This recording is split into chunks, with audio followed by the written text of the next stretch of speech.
Assalamualaikum warahmatullahi wabarakatuh. Nama saya Muhammad Kanzayan Silvat Ocito dari kelas 8C. Saya ingin menceritakan cerita lengkap Perang Khandaq atau Perang Ahzab. Dimulai dari latar belakang perang. Setelah terusir dari Mekah dan menetap di Madinah, Rasulullah SAW dan kaum muslimin mulai berkembang dalam kekuatan dalam pengaruh. Hal ini memicu kecemburuan dan kemarahan kaum Quraisy dan suku-suku Yahudi yang terusik kedudukannya. Beberapa suku Yahudi seperti Bani Nadir yang sebelumnya diusir dari Madinah karena melanggar perjanjian dengan Rasulullah SAW tidak tinggal diam. Mereka mencari dukungan ke Mekah dan berhasil meyakinkan kaum Quraisy serta suku Ghatrafan untuk membentuk koalisi besar guna menghancurkan umat Islam.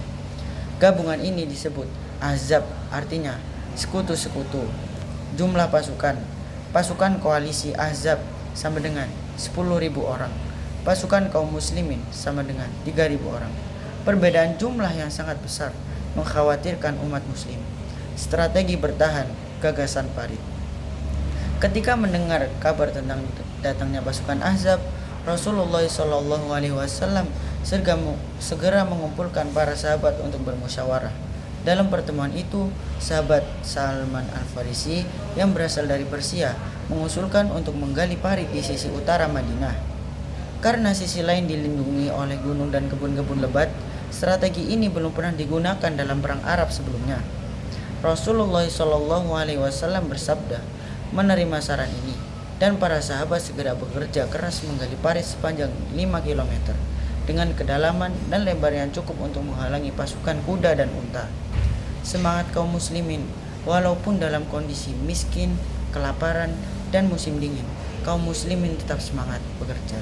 Rasulullah SAW ikut menggali bersama sahabat-sahabatnya.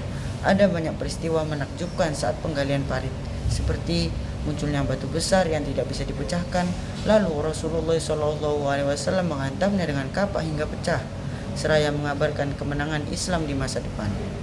Kelaparan para sahabat, di mana mereka mengikat batu di perut untuk menahan lapar.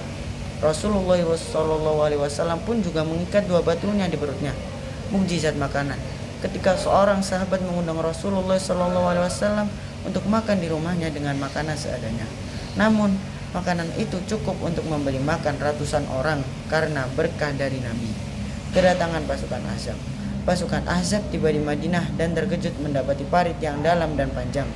Mereka tidak bisa menyerbu seperti biasa, maka mereka melakukan pengepungan selama sekitar 1 bulan, berharap kaum muslimin menyerah karena kelelahan dan kelaparan.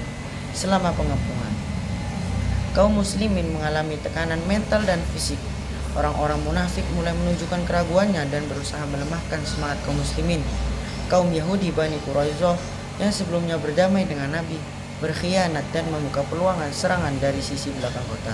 Ini membuat posisi kaum muslimin sangat terjepit.